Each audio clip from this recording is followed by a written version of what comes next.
ubundi Uwizeyimana Mariko by'umwihariko uzwi nka Rocky Kimomo ku itariki 24 z'uko kwezi nibwo amakuru yagiye hanze yuko yamaze gufata rutomikirere yerekeza muri Leta Zunze Ubumwe za Amerika. Ibi ngibi biza guhamya na video yari yamaze gusohoka by'umwihariko abukeye bwo ku itariki 25 ari naho ibintu byose ubundi byanatangiriye, ndetse ari naho ibintu byose byageze gute byahereye bijya guhuhuka. Noneho ubwo uwo bita Chita Magic yaramaze gusohora ikiganiro ari kumwe na Rocky ari ku kibuga cy'indege by'umwihariko i Kanombe agaragaza yuko agiye kwambuka ndetse kandi agiye hanze. Icyo gihe amakuru yise ajya hanze ndetse bihurana n'itangazo yari yamaze gusohora kuri Rocky Entertainment yuko by'umwihariko channel yamaze kugira ikibazo. Aho icyo gihe benshi mwahise mutangira kuvuga n'ibitari byo, benshi batangira guhimba ibintu byose. Rero uyu munsi nibyo ibintu byose byamaze kuba ibindi byagenze gute n'iki cyabaye.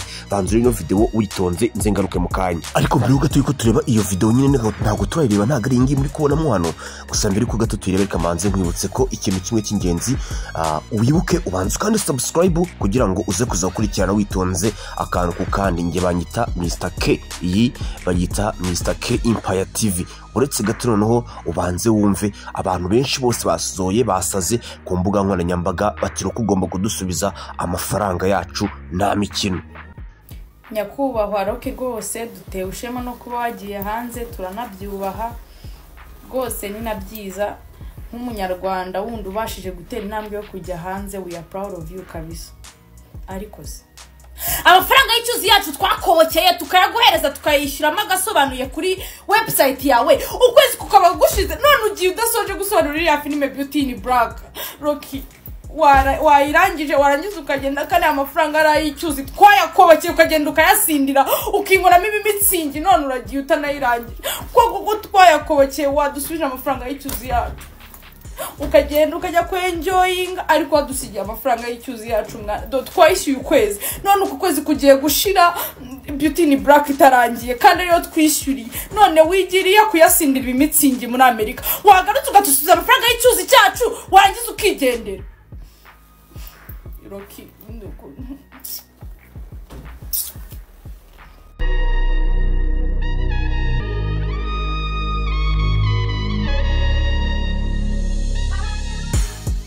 so rero iraniye video yiri trending ku mbuga nkoranyambaga ndetse n'abantu benshi nyine bagenda bayisharinga gusa byari uburyo kugira ngo umuntu arure mu mutwe ndetse bibe na joke. So rero reka tujye ku bilistere ndetse biri fatikable by'umwihariko twerekeze kuri aya mafoto yacaracaye ku mbuga nkoranyambaga. Murabizi ko nababwiye ko ngiyewe Mr K ntabwo ujya mbeshya, ntabwo ujya nzango mbabeshye, ntabwo ari ibintu byo kwanga ngo ukindi biki oya wapi buri kuri kuba kwiza ndetse kandi umuntu akamenya iyo bigana. No kuvuga ngo ubundi Rocky mbere ko nsobanura ano mafoto ndetse uko byagenze, kuko ari n'amafoto ari gukwirakwizwa cyane ariko bikomeye cyane ku mbuga nkoranyambaga by'umwihariko nyine kuri Instagram, TikTok ndetse noneho byagera kuri YouTube yo ikaba akarusho bikaba ibindi benshi bavuga bati yamaze kuba okay reka kubivuga gato cyane mbanze nkumvishe amakuru ari kugenda ahwihwizwa ku mihanda kugira ngo mbone kuza kubabwira ukuri kw'aya mafoto, ndetse bivuga ko hari n'andi ma video ari buze kuza gusohoka mu kanya gato cyane.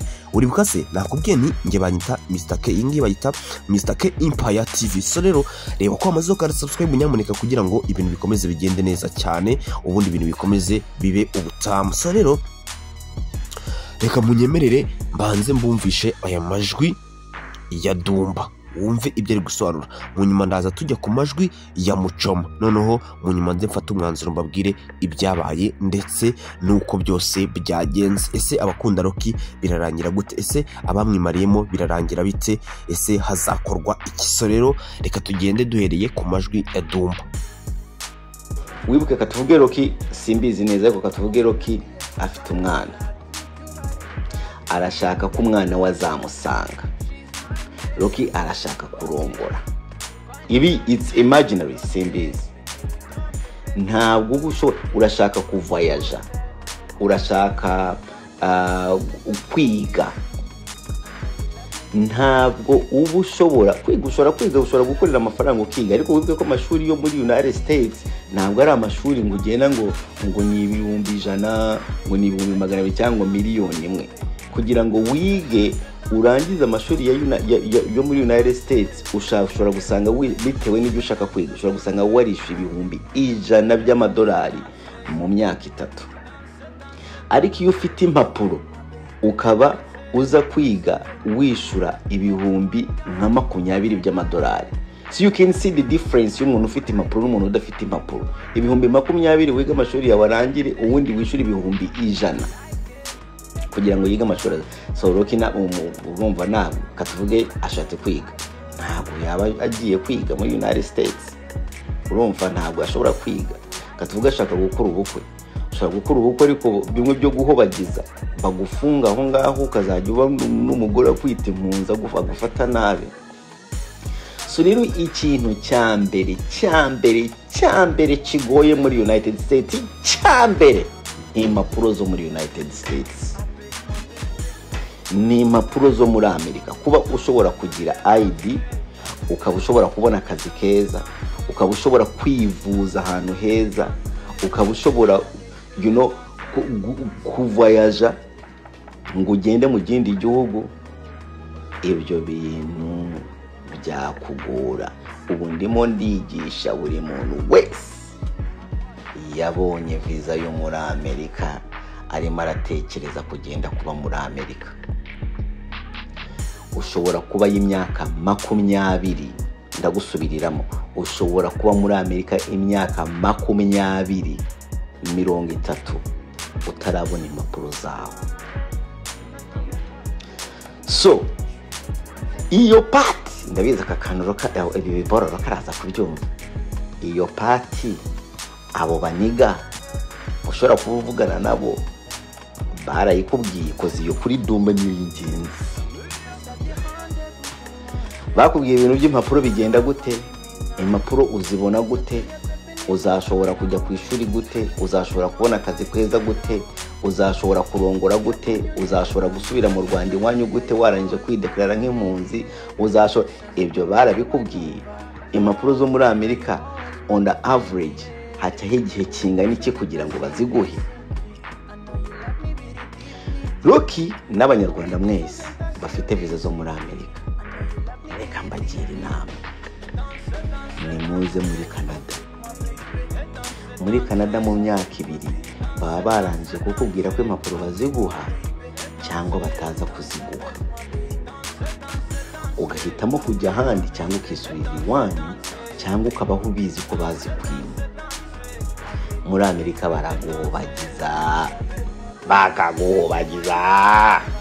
bakaguhobagiza ukaba yoyobye abantu bavuga ko uri muri Amerika ariko udashobora no kugera. Mumbwire amafamiye, mumbwize ukuri, abantu banyu bagiye muri Amerika murababona bajya baza baje nyuma y'igihe kingana iki. Reka ibingibi ngo baparinye umwana ngo umugabo we ngo yaparinye umwana. Rocky katuvuga ufite umwana wawe uzamubona ryari cyangwa uzahora kuri ayo matelefone.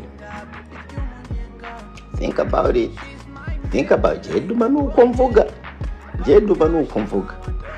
So za nshuti zawe zisa nk'inshuti zanjye za Edmonton zo ziragukeneye mugende mu kirenga inzoga, ariko ntago zakubwiye economic depression recession bro. Aho ngemba mubwiye Rocky reka nkugire inama n'abanyarwanda ngo ino muri Canada nogera muri Amerika umubitire Jeduma ndabampaye umbwire ati do hari wowe ubizi neza tubigenze gute. Ndakubwira ati zanga kuri boda, imodoka urayifata ukaza kuri boda ukaza muri Canada my friend, ntihagire ikigo gikikubesha. Ndabizi ni bishuti byawe but ntago byakubwiye ibyo nimo ndakubwira, kandi nishatse kubivuga kugira ngo n'abandi bantu bose bafite impapuro babonye visa zo muri Canada, babonye visa zo muri United States babyumvireho. Hamagara inshuti yawe iri muri Canada izi gupikinge kuri boda, wideklarire kuri boda uvuga turi impunzi muri Canada. United States nayo ushaka Canada. Ubonye uburyo ubundi USA visa ikikora kubera imipaka ya US ifatanye n'imipaka ya Canada. iyo ubona visa ya US warangiza ugahita wirukira ku mupaka wa Canada. Umupaka ni nka airport. Umupaka ubundi usa na airport. Iyo uri ku mupaka uba umeze nkaho uri kuri airport. Airport habaho immigration, umupaka habaho immigration. Wideklarira kuri airport cyangwa ku mupaka. Ndimo ndabigisha kangasubiremo akakantu. Umupaka ni nka airport. Habaho immigration office kuri airport nkuko habaho immigration office ku mupaka. Nukuvuga ko icyo wakorera kuri airport cyose uba ushobora kugikorera ku mupaka. So United States USA umupaka wayo ufatanye n'umupaka wa Canada. Niba barakwimye visa cyangwa utarasabye visa ya Canada, wowe icyo ukora uhita wirukira muri USA ukajya ku mupaka. Ibi bihugu biba ngo bikunda human rights. Tutari bwumvikane ngewe na Dumba cyo kugira inama umuntu witwa Rocky ngo ave muri Amerika aje muri Canada. Ngewe ndatekereza ngo nta nubwo akwiriye kujya ahari hose, akwiriye kuza gutembera akisubira mu Rwanda. Reka mbabwire reason. Kwanza shara tukuri Dumba nakunze story ebyiri yatanze mu buryo bwa psychology bw'abana b'abantu. Niba wumvishira story Dumba yaguhaye uburyo yagiye muri za Edmonton, ushobora kwiga ikintu mu buzima bwawe bwo kudafollowing igihari cyari cyo cyose ukajya ubaho uzi kwifatira imyanzuro nawe nanone. So ngewe ntekereza ko Rocky mu Rwanda yarariho neza, yarari kuri standard nziza. Cyo kintu tucyumve neza. Ariko nshatse kubabwira ngo Amerika, Canada, ibihugu si bya buri munyarwanda, si bya buri munyarwanda. Hari abantu bari kuri standard nziza baba mu Rwanda badakwiriye kuza kwambara ya majire kujya gutema ibiti nka badumba kugira ngo babeho. Bajye gukorera mu bitatu 500 miliyoni 3-5 za buri kwezi. Sinibaza ko hari abantu mu Rwanda bakorera ayo mafaranga benshi buri kwezi. Yari amayitaje tubona mu Rwanda buri munsi yubakwa n'abana b'abanyarwanda. Umunyarwanda wakoreye amafaranga mu Rwanda cyangwa se akajya muri ibi bihugu, akajya nko mu Bushinwa kujya kurangura, akaba afite entrepreneur nyine kuba umushakashatsi umushoramari samuha. Icyo cyatse kubabwira ni hari levels z'abantu bari kuri level yo hejuru badakwiriye gutekereza kuva mu Rwanda ngo bari kuza muri ibi bihugu. Cyakoze nanone hari abandi bantu baba mu Rwanda bari kuri categories ziri munsi badafite akazi. Abo n'abantu ushobora gushishikariza kwaplika bakava mu Rwanda bakajya gushakisha mu bundi bihugu. Ariko nanone Rocky urwego ariho mu Rwanda afite website ya film ya Rocky Entertainment. Ishobora kuba estimate ishobora kubimuha byibuze hagati ya 2 miliyoni na 5 miliyoni za buri kwezi zimwinjiriza. Zira subscription bitanga. Filima abaha ku isoko ama ads atakora tushobora kumukorera estimate byibuze ya 5 miliyoni cyangwa 5,000 akorera bya buri kwezi mu Rwanda. Ari ni cyamamara ajya mu muhanda polisi nizimuhagara. So abaho neza 5,000 by'amadolari ubibona mu Rwanda. Ndetse Rocky afite n'ubushobozi n'ubwenge bwo kuba entrepreneur mu Rwanda. Niba yarakoze Rocky Entertainment mukaba muyikunda na zira filime, ashobora no gukora n'ibindi mu Rwanda. Aracyari gap yo kuba waba entrepreneur ugakora n'ibindi ufite ubwo bushobozi. Imana rero yarabumuha. Bro Rocky wikore ufite visa wisubiriye mu Rwanda ujye gukora amafaranga ahubwo utekereze cyane gukora n'ibindi. Anyway, peace and love man. So nkuko muri kubyumva rero impaka zakomeje gucika, ariko by'umwariko icyo nakubwira kuri aya mafoto yagiye ajya hanze ndetse ku mbuga nkoranyambaga zigiye zitandukanye nuko aya mafoto ntabwo ari amafoto ya nyayo, ahubwo ni ibyo bita AI rero isigaye ikora ibintu by'ibitangaza cyane.